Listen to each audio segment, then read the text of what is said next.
this is Nikki Truesdale, and today I want to talk to you about real history books. Everybody knows there is a lack of history instruction in this country, and it is beyond me why people keep sending their kids to a school that they complain about constantly because they know for a fact that history is not being taught. So my first advice is to take your kids out of that system and homeschool them and get your hands on some real books. And you can look at my website and my videos and all my social media to see a whole lot more on that. I am a big believer in homeschooling, and I also wrote a book called Anyone Can Homeschool. And so if you think you can't, get my book and read it, because it addresses all those obstacles that come to mind when people say they'd like to but they can't. If you're not homeschooling and you plan to but you just can't do it yet, I still recommend you teach your kids history, because what's happening in the schools is not history. It's called social studies, and often it's social justice studies. More and more often, so much more often, it is biased, and it is revised, and it is opinionated, and it's not true history. But I want to tell you about my project, because this is something I've wanted to do for years and years and years. And so when I finally figured out how to self-publish, I jumped all in. I have started reprinting old history books that I think are very important, because so many things that come up today in conversation, in culture, in the news, are arguments over whether something actually happened in history, or what the people that lived it meant, what they did, what they didn't do, what they said, what they thought, what they should have done. I think the answer to all these things is go back and read what they said. Read what they wrote down. Read their speeches. Read their first-hand accounts of the things that happened, because then we can understand why things happened.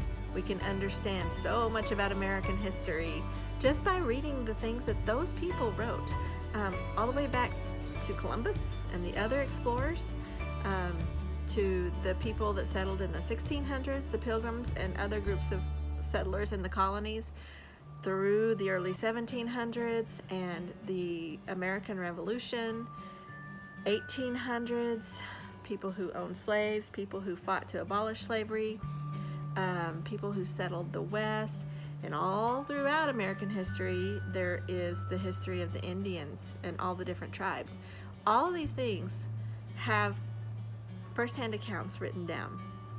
And so often those have been kind of relegated to the back room, or no longer even in print. And so instead people will, write a blog post or a book about what they think happened and what they think should have happened, and why all of our American ancestors were such evil people.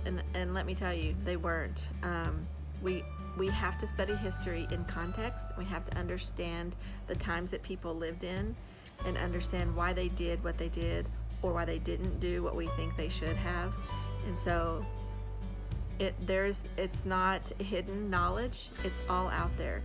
Some of the best books have gone out of print and have not been reprinted, and so my desire was to bring them back into print so that people could buy them, own them, and put them on their bookshelves, read them, and pass them on to their children.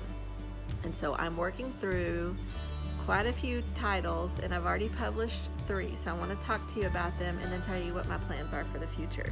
So the first one I did is just a really fun one. It's called True Stories of Nebraska Pioneers. I think the American pioneers are such a neat group of people, because they went west to a land that they had not seen, where they did not have a home to go to, typically in a wagon that had all the worldly goods they owned, and quite often with multiple children, and they didn't know for sure where they'd end up, and they knew what the dangers were on the way out there, and once they settled, and they did it anyway. That's what's so cool to me about the whole American story, is this excitement and adventure, and this desire for freedom, and the willingness to do whatever it took to have that freedom. And so this is just one small snippet of pioneer history, but these stories, these are very short chapters, and each one is a first-hand account of someone who went and settled in Nebraska in the 1800s. Typically after the Civil War, but quite a few before. These go back to 1844, some of the very first settlers in Nebraska. The stories are so neat. Some of them are very short, some of them are a little bit longer. There's a couple written by someone who is very proud of their verbal skills, and so they're very wordy, but even that's fun to read. And it talks about all the things that they experienced going west, with babies in their wagon and crossing icy rivers. Sometimes it was women with no husband or man to go with them because he was already there. It talks about locust plagues and Indian attacks and drought and how they lived on corn. Just, it's amazing. And they look back and say, we didn't do anything special and we do it all over again. And so this is a reprint of a book that was originally published, I believe it's in 1918, by the Nebraska Society of the Daughters of the American Revolution. And so my version is a little bit updated. I have some photos of the authors and some footnotes about them. Sometimes you can find their grave site or some of the locations that they talked about. And so this is awesome. I love the pioneers. Like I said, my daughter, who's 10, likes to listen to the Little House books on Audible. So we listen to them together, and we're listening to Little House on the Prairie again. And the part where the Ingalls family is crossing, they had already crossed the Mississippi River on ice, and the next part is they're crossing a creek to get across and move on. And the creek is very high, and the water is rushing, and it was a very, very scary crossing, and Laura describes it like, if this hadn't happened or this hadn't happened or this, we would all have drowned. Our wagon would have turned over and we would have drowned, and no one would have known whatever happened to us. And then it goes on to talk about them being on the prairie. And I just think about Ma. She had 2 little girls plus a baby, and it was just them. There was no humans in sight. They knew that there was a possibility of Indian attacks at any point and wild animals. I'm not sure I'm brave enough to say, yeah, let's go to a wilderness and I'll bring the baby. So these people, these pioneers, are just amazing to me, and I think we owe them so much, but especially we owe them the respect to keep their stories alive.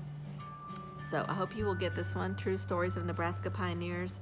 Short chapters, great to read with your kids, perfect for a homeschool study of the 1800s.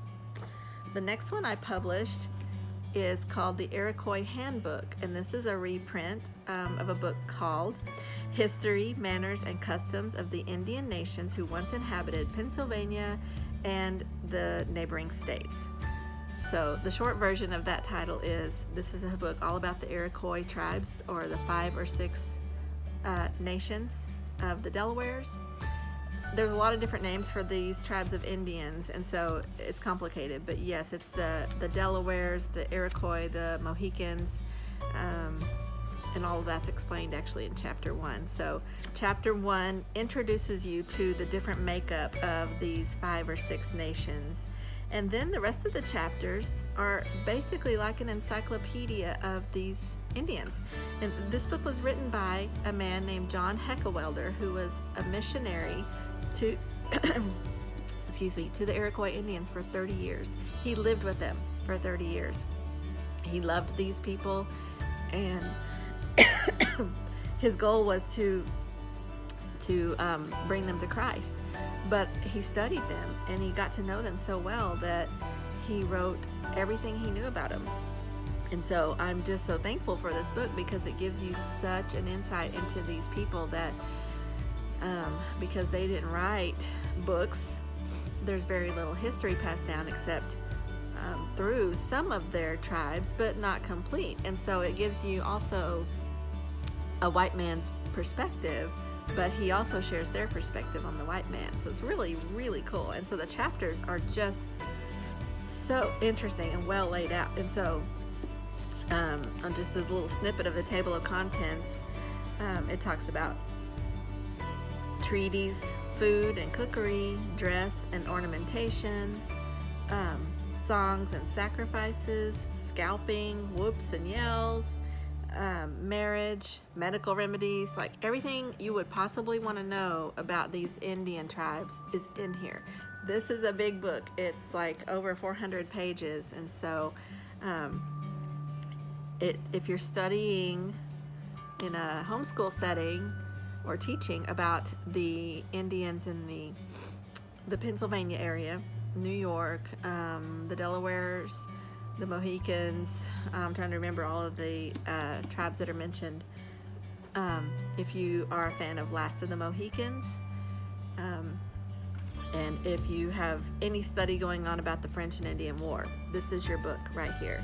This is from 1771 is when this information takes place, and he wrote it, I believe, in 1818. And so it's a very ancient book, a little bit of a ancient language, but there's so much history in here. And he has an extensive section of footnotes that I included, and also a language guide. And so and it's fascinating, and I'm terrible at foreign languages, but it's so fascinating just to read, and you'll see how many of the things in American history go back to these people and their language and their customs. So this is called the Iroquois Handbook. And the third one I've done, just recently released, is called Milestandish, the Puritan Captain.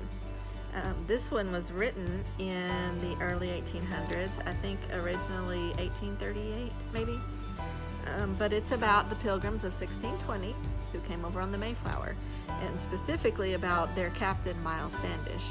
And so this book is not necessarily a first-hand account, but it is a compilation of first-hand accounts, and that's why I went ahead and published this one, because it tells the story of the Plymouth settlement in 1620 in Plymouth, Massachusetts, starting back in England and all the way up through many years of their settlement here, and it uses the first-hand accounts of William Bradford and William Brewster and John Robinson and Milestandish and quite a few others, and it weaves the story together with their words and their thoughts, and it includes a few footnotes and a couple of photographs, but it's so neat how it's done. And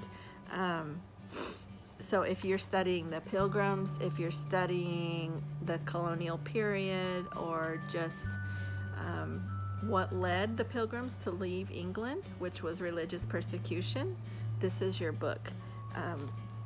Milestandish, the Puritan Captain. And I didn't change the title of this one, so if you shop on Amazon, you'll see other versions of this one, but if you want my version, just go look for this cover, and it's part of my series called the Knowledge Keepers Home Library series. So Knowledge Keepers is the name that I came up with for this movement to preserve history in printed form.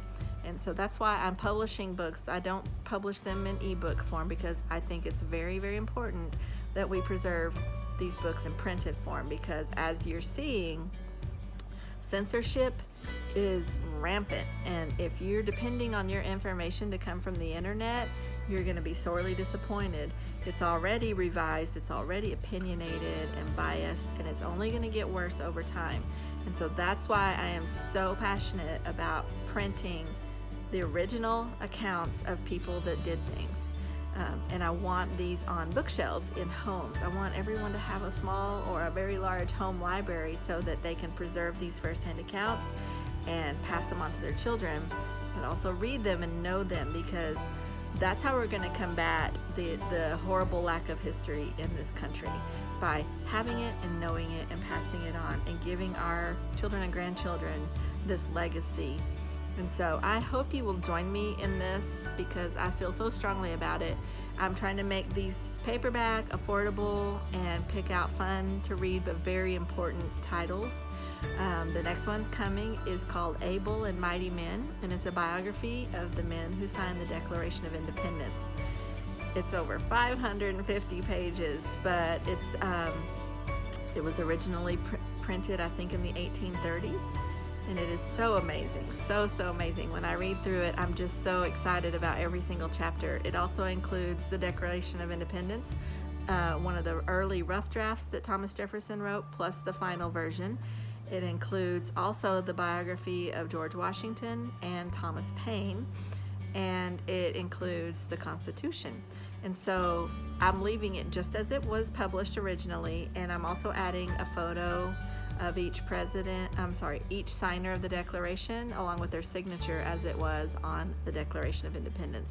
And so look for that one coming hopefully in February 2021, and then a couple more that are coming after that. Very exciting is the history of the Confederate States of America, written by Jefferson Davis himself. And the first chapter is just explosive. He goes right into a talk about the abolition of slavery, and so it will blow your mind, and it will help you to see the Confederacy and the Southerners and the Civil War in a whole new light. And then the one after that, or somewhere in there in that same time period, is Letters of a Woman Homesteader. I read this one last year, and it was so entertaining and fun. It's another pioneer story, but it's just so fun that when I realized it was in the public domain and I could publish it, I decided that was going to be in my library too.